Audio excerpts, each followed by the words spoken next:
More than 46,000 Pfizer COVID-19 vaccines arrived in Colorado. FedEx delivered them to the Colorado Health Department State Lab this morning, and Governor Jared Polis actually signed for the delivery and was pretty excited about it. We just got a breaking news alert that CC is going fully remote. This just came into our newsroom. We're going to look more at that. Again, this just came into our newsroom that CC is going fully remote. Social media helped a family track down their stolen car and take it right back. The car was found a few miles away from where it was taken. You can see that on the map here where the car was stolen from and where it was found. And let's take a live look outside. Your time is 9 o'clock on this Monday morning. It's a pretty smooth drive right now, but things will be changing tomorrow. Good morning and thank you for joining us. I'm Jenna Middaugh. Time now for your No Wait weather with meteorologist Lucy Bergman. And Lucy, I've got a sweater on today because man, it's just brutally cold out there. All right, I know we're not even to Christmas yet, but as you're preparing for the holiday, keep in mind what you can and cannot recycle. I keep wanting to say it's Tuesday, but it's Wednesday. Well, I want it to be Friday, so we're almost just there. waiting to get there. We're almost there. All right, thank you, Lucy. The last week of 2020 is bringing areas of Colorado snowy conditions. Coming up, hear from our reporter Kasha Carriage, who's out in the thick of it as we show you what your drive will look like if you have to head out this morning. I'm Jenna Middaugh. Rebecca Hager has the morning off. She chose a good morning to take off because if you've looked outside right now, you know that there is snow on the ground in Colorado Springs.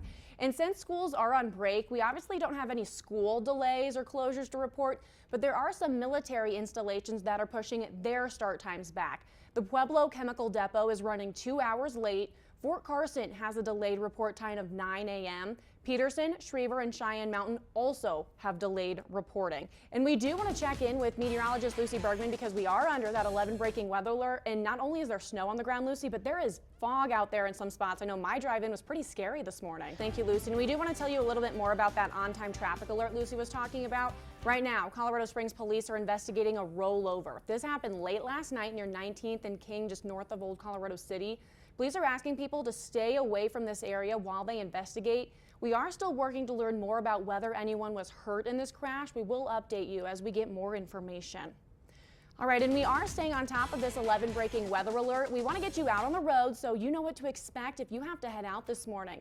Our 11 News reporter, Kasha Carriage, is live in the passenger seat. Kasha, how do things look where you are right now? Thank you, Kasha. You stay safe out there. Right now, Colorado Springs police are on accident alert. That means if you get in a crash and drugs and alcohol are not involved and no one was hurt, drivers can just exchange information and move on. Police are also asking all of us to hold off on calling police for non-emergency issues until CSPD returns to their normal operations. Developing now, some older patients in Colorado are getting the COVID-19 vaccine. It's a small pilot program that UC Health just started over the weekend for people 75 and older. The health system says the program will help it expand vaccinations in the future and see what changes need to be made for patients.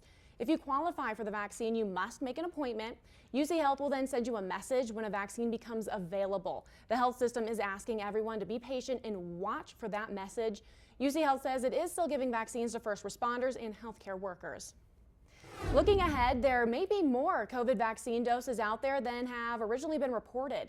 The FDA says healthcare providers can squeeze up to 40% more doses from the existing supply. That guidance comes after some providers noticed vials meant to hold 5 doses of the Pfizer vaccine often contained enough for 6 and in some cases 7 doses. The FDA has given the green light to administer those extra doses so long as they don't use more than 1 vial to create a new shot. The agency also clarified Pfizer's vaccine should not be given to anyone with a history of severe allergic reactions. Because several people have had adverse reactions, vaccination sites must have medicine available on site to manage them. Happening now, Walgreens is giving vaccines to staff and residents at local nursing homes and assisted living facilities. The company started giving out Pfizer's COVID-19 vaccine here in Colorado. Walgreens says it's expanding vaccinations to nearly 3 million people and staff at 35,000 long-term facilities across the country. The company says it's changing its vaccination plans as states finalize their own plans. U.S. troops stationed in South Korea received the first doses of the vaccine administered there.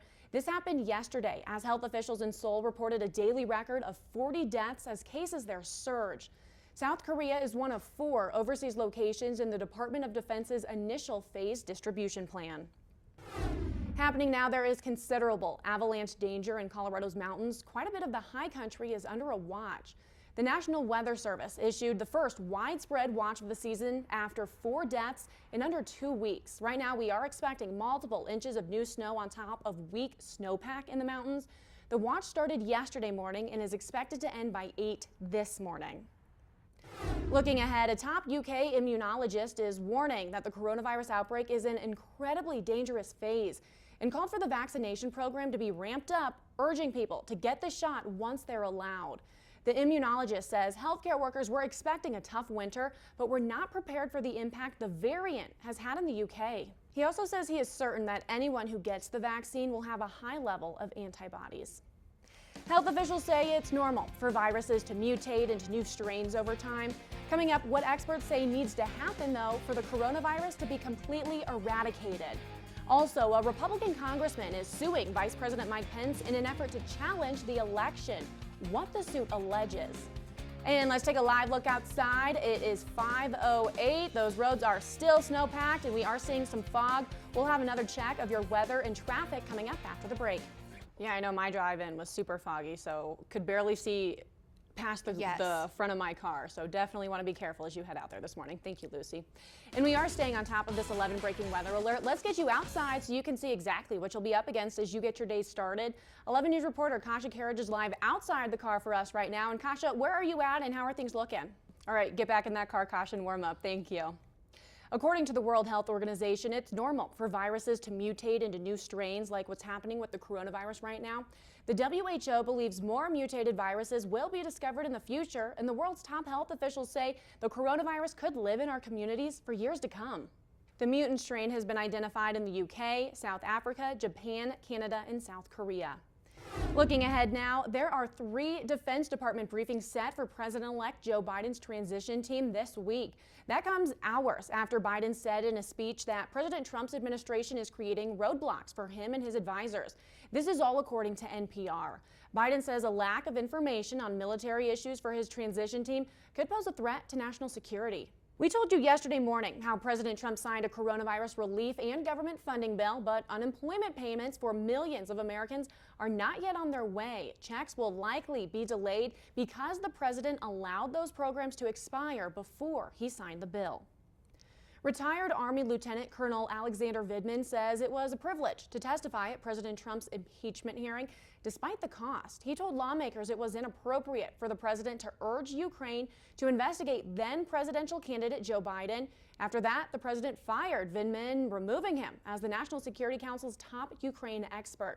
President Trump also ousted Vindman's twin brother from his government job. Developing now, a Republican congressman is suing Vice President Mike Pence in an effort to challenge President-elect Joe Biden's victory. The suit argues the Electoral Count Act is unconstitutional. That act makes Congress count electoral votes on January 6th and gives the vice president a largely ceremonial role in the process. Texas Representative Louis Gohmert says Pence should be able to ignore certified vote totals from 5 states and count electoral votes as he sees fit. Looking ahead, by January 15th, U.S. troop levels are expected to be reduced to 2,500 each in Iraq and Afghanistan after nearly 2 decades of war in both countries. According to Military Times, though defense officials initially refused to comment on details of the drawdown, lawmakers have since shared that the plan is to reduce the train, advise, assist mission of local forces and focus on counterterrorism operations, notably against Islamic State affiliates in both Iraq and Afghanistan. The FAA says it's changing the way airplanes are certified. Coming up, what these new reforms entail and what alarms were raised to make these changes. Plus, with just 2 days left in 2020, people are scrambling to get things done. What you might want to check off your list before the end of the year.